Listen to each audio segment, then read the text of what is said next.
다뤘으면 좋겠습니다. 이상입니다. 예, 박순민 의원님 수고하셨습니다. 다음은 우리 이광희 의원님 질의하십시오. 네, 청주 서원구의 이광입니다. 저는 참사 이후에 지난 시기 동안 사회적 참사를 대처하는 충청도와 청주시 그리고 그 정부의 일관된 가해 행위, 2차 가해 행위와 모멸 행위에 대해서 좀 말씀을 드리고자 합니다. 저희 보시면 그 분향소를 저는 도의원을 8년을 했었습니다.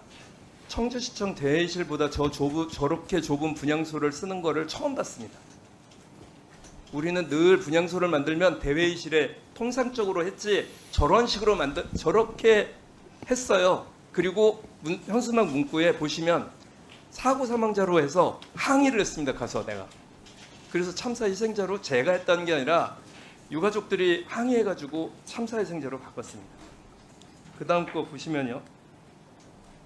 사실구제 있기 전에 23년 7월 21일 동아일보에 그거 오송 현장에 갔다고 상황 바뀐 건 없다고 충북지사 말씀하셨습니다. 저 때 전후해가지고 한 번 그 희생자 가족들을 만납니다.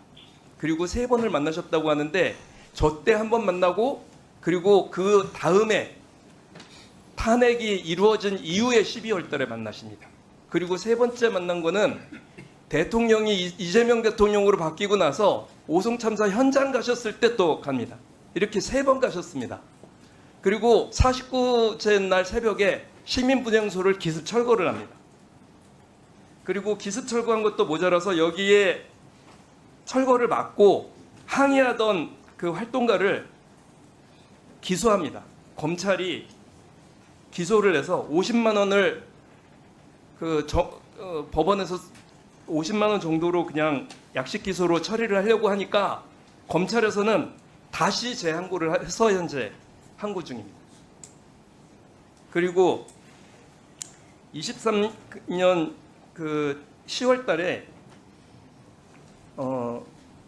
그대로 그 분향소가 있었는데도 불구하고 김건희 씨가 청주를 방문합니다. 그래서 조롱하듯이 청주 그 동물원을 방문해서 먹이를 주고 옵니다. 그리고 이곳에 대해서는 이런 방구하지도 않습니다.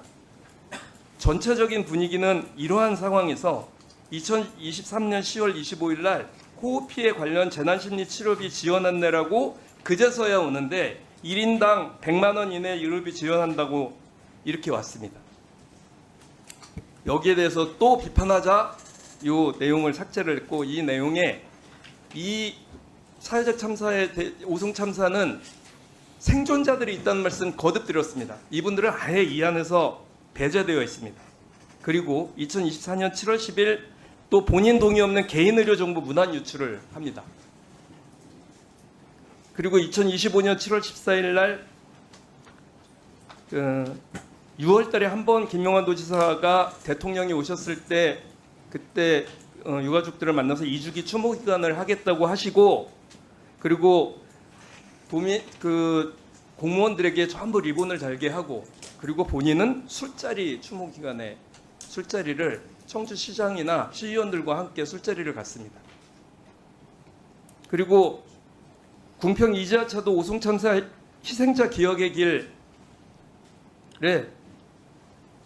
추모 현판을 혐오시설이라고 저런 현수막이 붙습니다. 그리고 이후에 오송 참사 추모비는 도의회 예산 전액을 삭감을 합니다.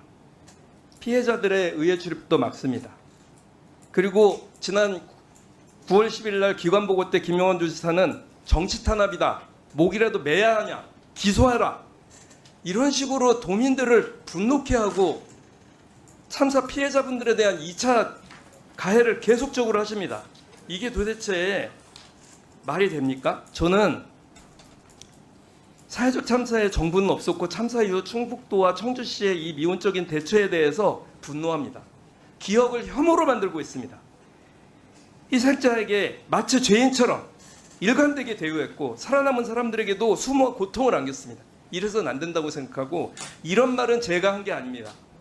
그날 살아오셨었던 그 참사 현장에서 살아나오셨던 분 앞으로 좀 잠깐 좀 시간 좀 멈춰 주십시오.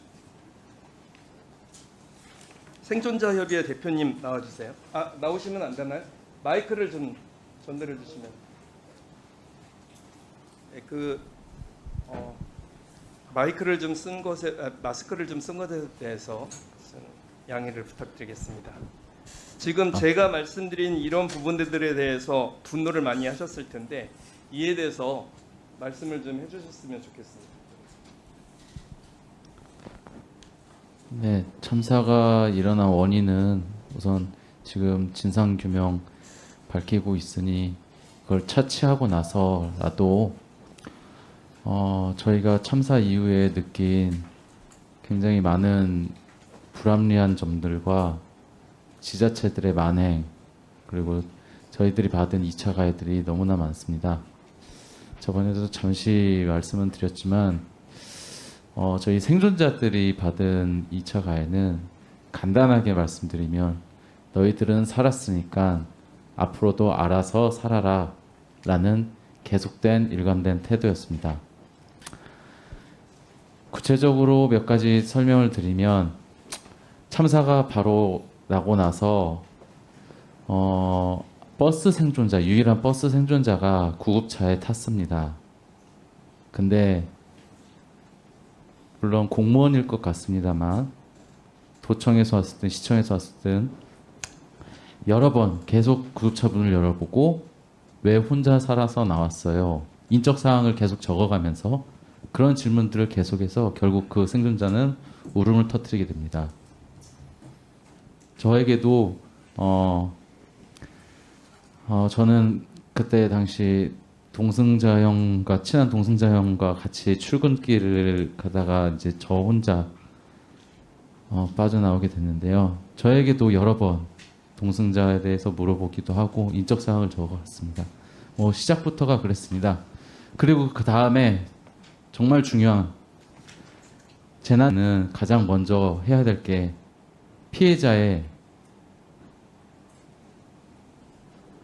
피해자의 그 조사입니다. 사망자가 몇 명이고 희생자가 몇 명이고 또 부상자가 몇 명인지. 하지만 7월 15일 참사가 일어난 이후에 충청북도는 8월 말까지도 저희들의 숫자조차 틀리게 파악하고 있었습니다. 그리고 시청은 10월 6일까지 똑같이 도청과 틀리게 알고 있었습니다.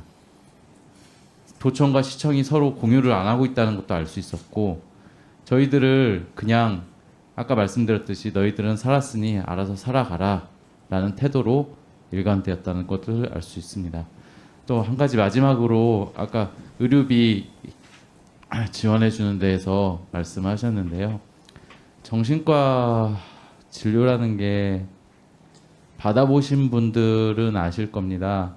그 정신과 진료는 우선 예약하기조차 힘듭니다. 그리고 정신과 진료는 그 건강보험공단에 등록이 돼서 치료를 받으려면은 나중에 학업이나 취업, 입학에 불이익을 받을까봐 비급여로 치료를 받는 환자들이 많습니다. 저희 생존자 가족 중에도 그럴까봐 치료를 못 받으신 분도 계십니다. 그리고 정신과는 자녀가 치료를 받아도 그 상담 내용은 부모한테도 안 알려주는 그렇게 예민한 의료 기록입니다. 개인 의료 정보입니다. 하지만 지자체는 의료비를 지원해 준다는 명목 하에 무단으로 계속 그 정보를 가져갔습니다. 그것을 작년 7월 달에 인지하게 됐고 저는 그 이후에 사비로 계속 치료를 받고 있습니다. 유가족 중에 일부는 사비로 치료받고 일부는 지자체가 쓰라고 한 동의서를 작성하고 지원을 받고 있는 걸로 알고 있습니다. 아까 서범수 의원님께서 말씀하셨듯이 의료비 사용 내역이 반에 반도 안 된다고 말씀하셨는데 그 이유가 바로 그런 것입니다. 지원을 해준다고 했는데 그 지원이 정말 행정 편의에 공급자 중심의 그런 지원이었습니다. 정신과를 가면요, 약 위주로 처방을 해서 그 약이 부작용이 굉장히 심합니다. 아침에 일어나서 운전하는 데 있어서 사고가 날 수도 있습니다. 그래서 그 약을 안 드시는 분도 계시고요. 그래서 그 정신과 치료가 너무 안 맞으니까 유가족분들과 생존자분들이 다른 방법들을 조금 요구하는 게 사설 상담 이런 것들입니다. 하지만 저는 원칙적인 치료가 가장 중요하다고 생각합니다. 어떤 병, 외상이든 내상이든 마음의 병이든 원칙적인 진단을 먼저 해야 된다고 생각합니다. 진단 이후에 다른 방법들을 치료를 해야 된다고 생각합니다. 이 점은 꼭 관철시켜 주시기 바랍니다. 예, 수고하셨습니다. 지사님 잘 들으셨죠? 네, 예, 잘 이런 들었습니다. 부분은 바로바로 조치를 좀 해주셔야 안 되겠어요? 그렇게 하겠습니다. 예, 알겠습니다. 예, 양분함 의원님 질의선서입니다. 예, 우리 박금 사장님